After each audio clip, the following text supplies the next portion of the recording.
I just found out the woman I'm about to marry doesn't actually care about me at all.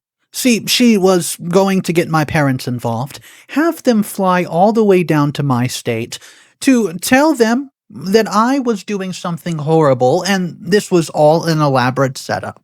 So she can get back with her ex who just moved back to Montana, and he's some hotshot physical therapist who works with pro athletes, and I heard through the grapevine that she's over me. She wants to go back with him. So here's the thing. I know about her plan. I know about the details. I know exactly step for step what she's going to do. So I'm going to, ruin her plans. I'm going to get her fired from her job. I'm going to make her parents cut her off. And of course, I'm going to leave her. And, I'm the breadwinner, so she might be living on the street.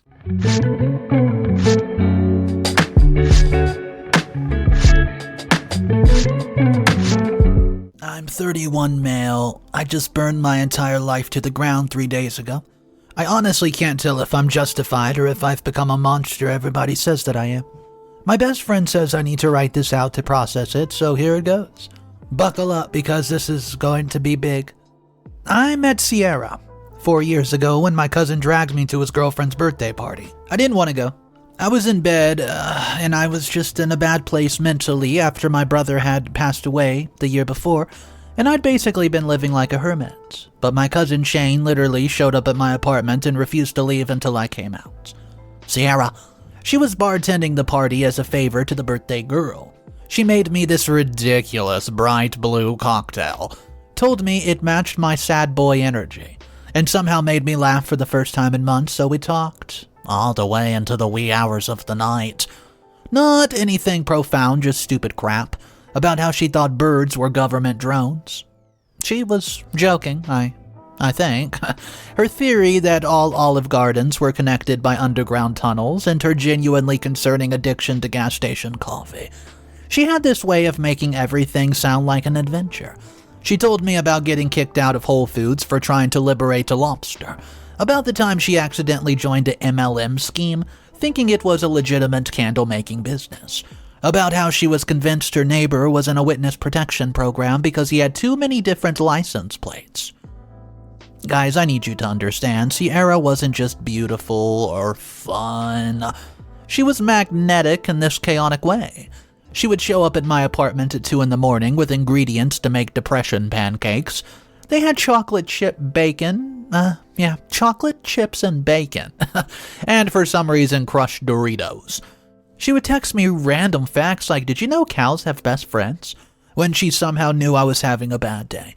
She once spent an entire weekend teaching my anxious rescue dogs to speak, just so he could tell me that he loved me. Who does that? 6 months in, she moved into my apartment without us ever actually discussing it. Just slowly, her stuff appeared, first a toothbrush, then workout clothing.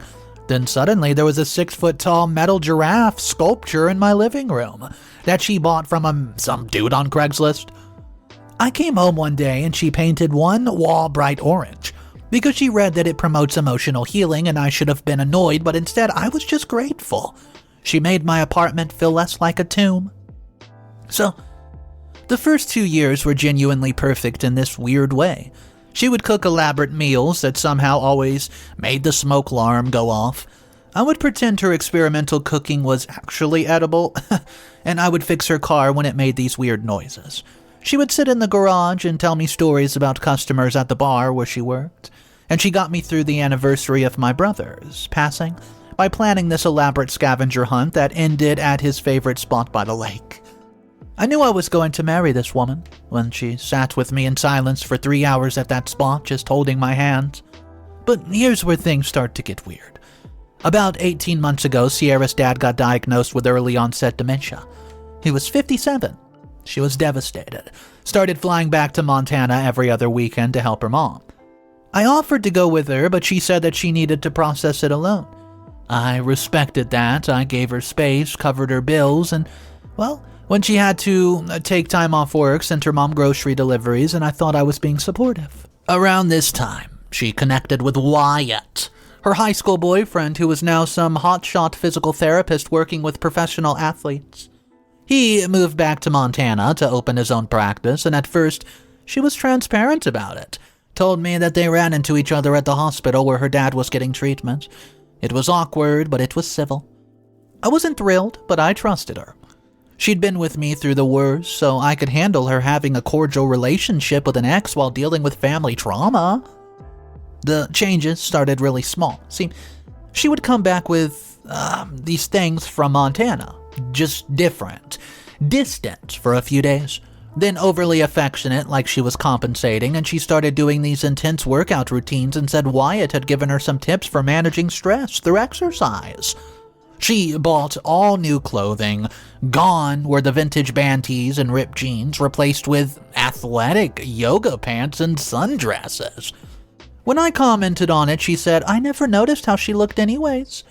Oh, then came the phone thing, see. Sierra had always been attached to her phone, but now it was extreme. She would take it to the bathroom, sleep with it under her pillow, panic if I even looked in its direction, and she changed her passcode from my birthday to something else. When I asked about it, she exploded, accused me of not trusting her, and said I was being controlling and toxic. She cried so hard she threw up, and I ended up apologizing and sleeping on the couch. The gaslighting started gradually. I would swear we had plans, and she would insist, oh no, we never discussed any plans. I remember conversations word for word. She was telling me I was creating false memories because of my unresolved trauma about my brother.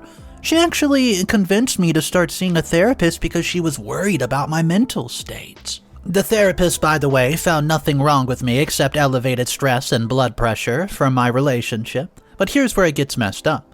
She started using my brother's death against me. Whenever I questioned her behavior, she would say things like, you're paranoid because you missed the signs with him, or you're projecting your guilt onto me. Once, when I found a receipt for a hotel in Montana on a weekend, she supposedly stayed with her parents. She convinces me I was having an episode and needed to up my medication. I actually called my psychiatrist to discuss changing my med. He was confused because I wasn't on any medication. 6 months ago, I proposed. I know that sounds insane, giving everything, but she'd convinced me that all our problems were in my head. The proposal was perfect. I did it at the same spots where we had our first real date, this terrible mini-golf place where she'd accidentally hit a kid with a golf ball, and we spent the rest of the night in the ER, making sure the kid was okay. She said yes, cried, posted about it on every social media platform with her caption that said, finally taming this wild heart. Looking back, the phrasing was weird. The wedding planning made everything worse. See, she wanted it in Montana so her father could attend more easily. Yeah, it makes sense, right, on paper. But every planning trip turned into a Wyatt reunion. He was helping with venue tours because he knew the area. He was taste testing cakes with us because he had connections. And he was even going to do the reading at the ceremony because he was practically family. When I suggested my best friend Colton as a groomsman, she said that he gives bad vibes, and she'd be uncomfortable with him in the wedding party.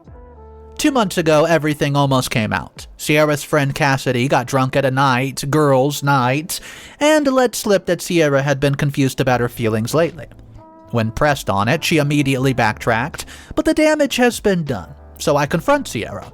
She turned it into the biggest fight we ever had. She threw a lamp at the wall, screamed that I was suffocating her, and that I was turning into a possessive psycho just like her ex. Wait, wasn't Wyatt her ex? She started hitting herself in the face hard, saying she was going to call the police and tell them I did it. So I videoed it. I did it out of pure self-preservation, I promise. She saw me recording and suddenly stopped and starts laughing, and she was just showing me how crazy I was being, and that I needed help for thinking she was serious. You know, that night really messed me up. I couldn't sleep, I couldn't eat, I start documenting it, like with a journal. Not like every bit of evidence, but to make sure I wasn't actually losing my mind. It was every conversation, every weird incident, and every time that she made me question reality. Reading it back was like watching someone else's descent into madness. 3 weeks ago, her father took a turn for the worse. She flew to Montana on a Tuesday, said that she would be back on Sunday, and on Thursday I got a call from her mom, Jolene, asking if Sierra was okay, saying that she had not been responding to text, and I was confused. Why would her mom call me if Sierra was there? I made up some excuse about Sierra's phone being broken and immediately tried calling Sierra, and she answered on the third ring, sounded out of breath, and said that she was at hospice with her father in the background. I heard someone say room service. It's 2 p.m., guys. I did something I'm not proud of. I called the hospice and pretended to be a flower delivery service, confirming a delivery for her father. They had no patient by that name, so I called 3 other facilities in the area. Nothing. Then I called Jolene back and pretended I'd mixed up the dates, casually asked her how her husband was doing, and she was confused but said that he was stable. Had actually been doing better lately with the new medication, even remembered Sierra's name last week for the first time in months. So, where was Sierra? I didn't confront her when she came back. I couldn't. Instead, I became someone I didn't even recognize. I went through her things while she showered, found a credit card I didn't know about, with charges for restaurants in Aspen, Colorado. 5 hours from her parents, found lingerie I've never seen before and a men's watch in her jewelry box. She said it was her father's when I asked, but her dad wore a medical alert bracelet, not a Rolex. And then I found it, a pregnancy test box hidden in her little tiny medical box. It was empty. That's when I decided to do something that might make me irredeemable. I reached out to Wyatt's current girlfriend, Montana. How fitting.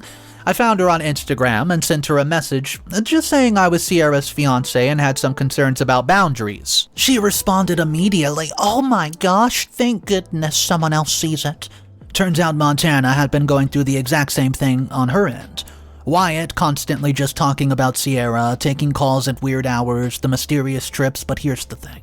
He told Montana that I was abusive, that Sierra was trying to leave me but was scared, that he was just being a supportive friend and Montana had been helping him save Sierra from me. She's even been sending money to help Sierra escape, and we compared notes.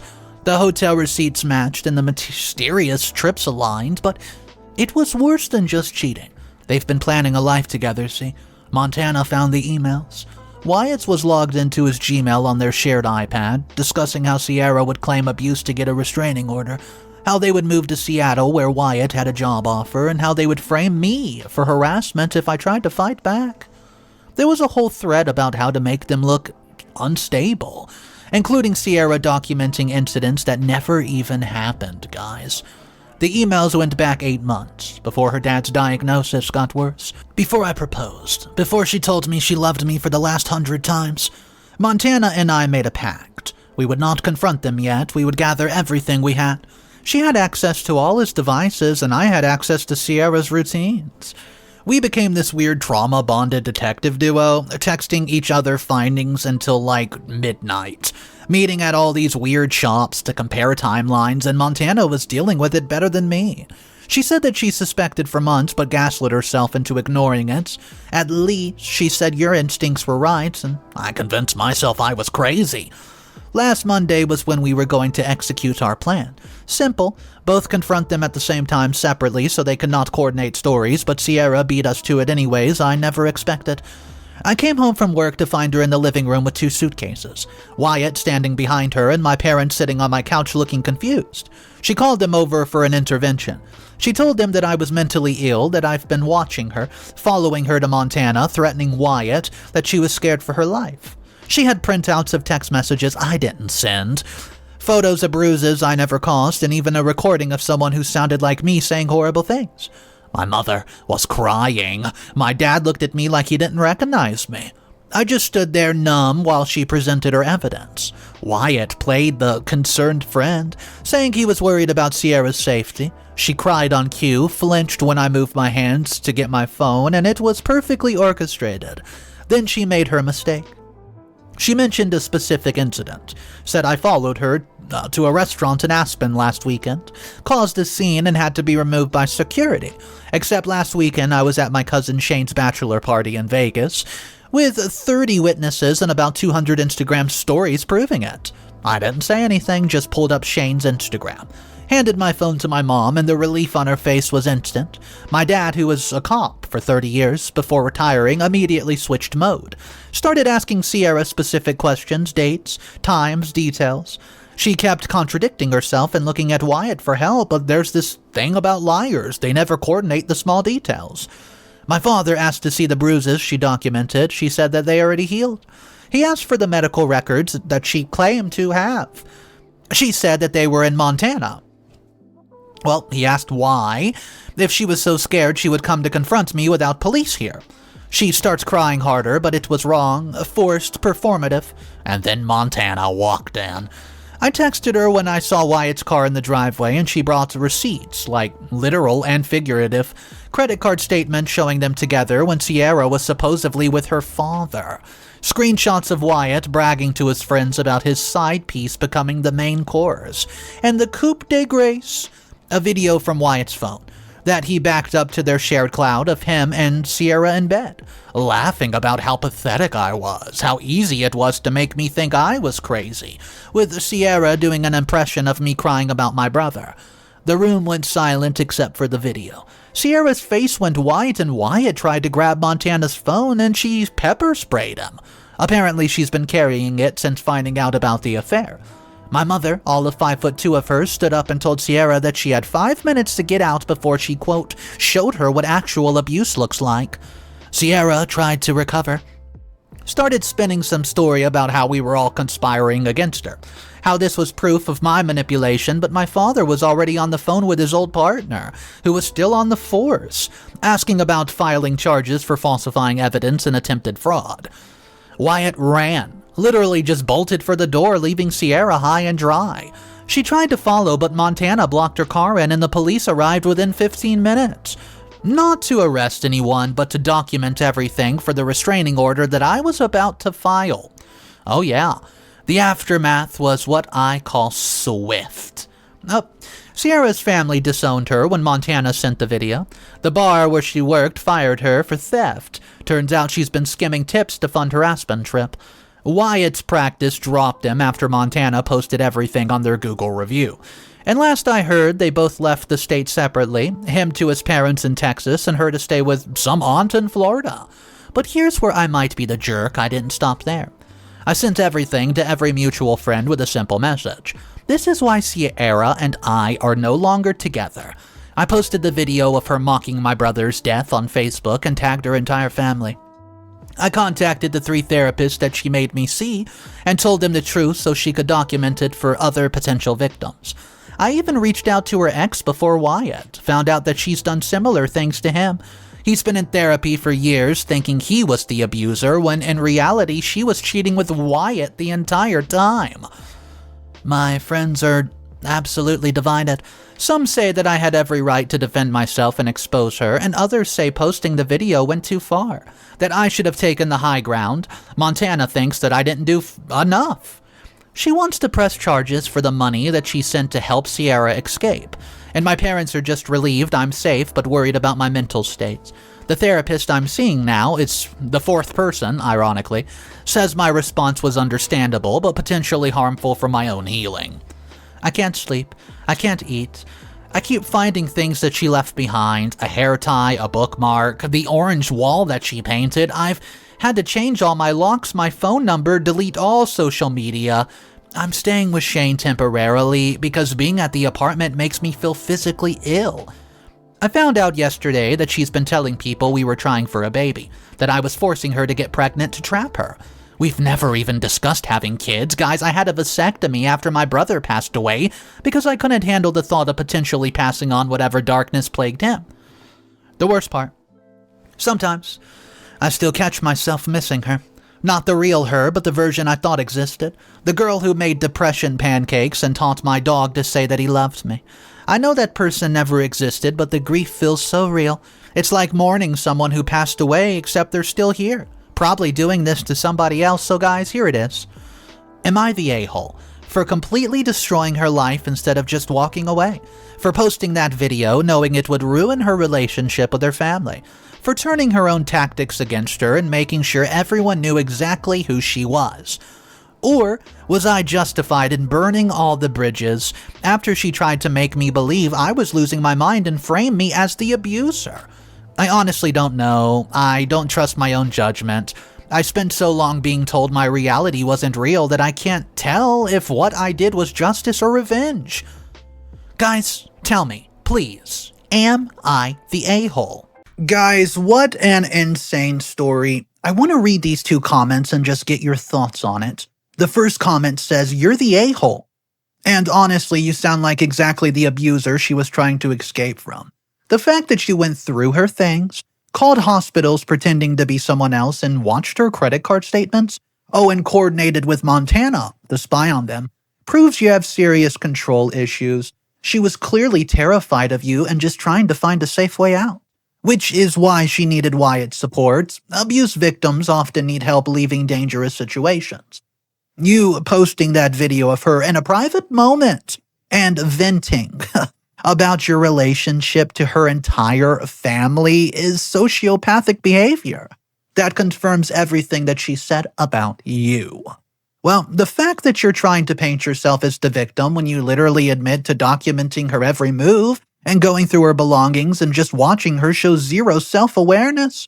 Your brother's death doesn't give you the right to destroy someone else's entire life. And the fact that you can't see how unhinged your behavior was means you desperately need intensive therapy.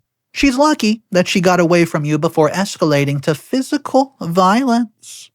Guys, a lot of people hated that comment in the comment section on the original post. There were some people that supported it, but I want to know from you guys what you think about that comment. Comment number 2 says this. "Are you kidding me? With these 'you're the a-hole' responses, this woman systematically destroyed his mental health and made him question his own sanity, used his brother's death against him, and tried to have him arrested for abuse he never even did. And you guys are supporting her.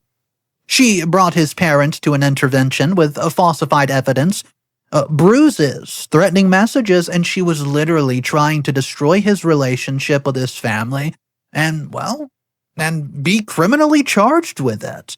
The only reason he had to investigate was because she was gaslighting him into thinking he was mentally ill while messing around with her ex and planning to file false police reports. You can't make this crap up. Come on." She mocked his brother, who passed away, while laughing about how pathetic he was. That alone justifies everything he did to expose her as the monster that she is. Thank goodness he had Montana as a witness in that bachelor party alibi, or he would literally be in jail right now, based on her lies while she played victim. Every person just out there calling him the a-hole has clearly never dealt with a narcissistic abuser who uses the system to destroy their victim. He didn't go far enough, if you're asking me. She should be facing criminal charges. Guys, I'm gonna lean more with comment 2 for sure. I think she should face criminal charges because she was making stuff up and trying to get him sent to prison. She was lying about him hitting her. Come on! How can you support that? Guys, drop a comment down below. Let's talk about this story. I love discussing stories with you guys. If you're new to the channel, welcome. Hit that subscribe button for daily videos. I'll see you guys tomorrow. Have a great day. And of course, remember one thing. It's cool to be kind. Peace.